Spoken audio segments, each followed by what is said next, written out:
Don't talk about my name. Personal. How are you all? I'm good. Yo. Kwakanaka. Shamari. Munikona mune mufaro chaicho. Ndikugona. Mazano kumba kwangu chakacha.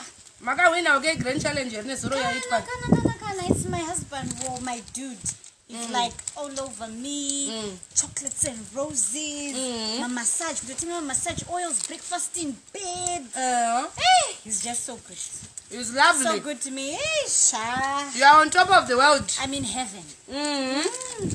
Aiwa tinozvitenda. Aiwa kwangu isu vamwe tiri maritayadi tisi tichabvunza kuti kumba kuri sei here. Tingatolektura imi vatsva vetsambo. Do you know why he's being like that? Why? Mira ndinyatsokukolektura. Mino yangu inovava kai. Mino yangu iri kutondipa maproblem. Koyaita sei mimi. Tiri munani kwa personal person? Tiri muna June.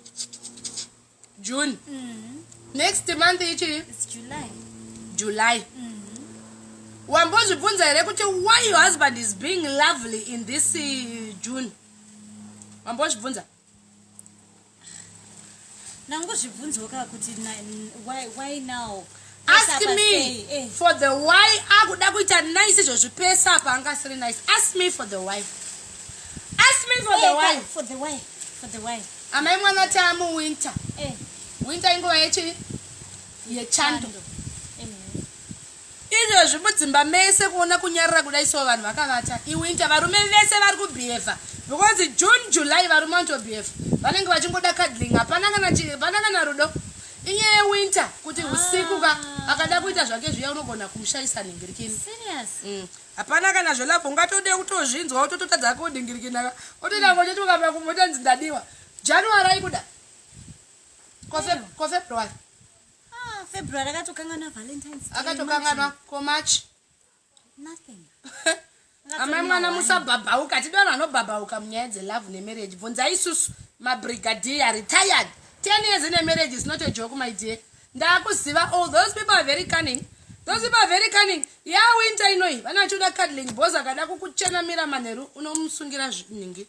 Unomsungira ningirikini. Saka ando taite zvinhu zviri right.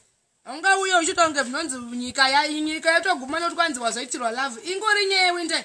Ozondibata October unototi is it still the same personal. Anyway, handina time yekukulecture ndingatozokulecture ndadzoka. Aso zvinhu ngatota kuti umukire kusenseni ndine meeting. Otouya uchitadza kana kufamba kuti kwanzi ndadiwa. It's a winter. Even cats and dogs, they are cuddling, they are in love because it's too cold. Ina utadza ngoshandisa common sense madegree yenyu muri kuti yakudiko. Ibaba dhoba angu ndivhare dho unotswanya. Akunono ndisiya padhuze nayi personal person. Padhuze pei uri kwenda kupiko? Parod up. Angouya kakuzopocha mota dzevanhu. Murume wako adi kukuperekedza zvamuri in love. Abuda achienda ade kukuendesa kwauta kwani. Chivhura gate. Unono ndisiya kana izi. Vhura gate personal. Ndikuvhura kana ndikuvhura. Pesi. Ndikuvhura kana. Vhura gate. Ndikuvhura wani. Nyaudzwa nemunhu kuti hanzi chiki.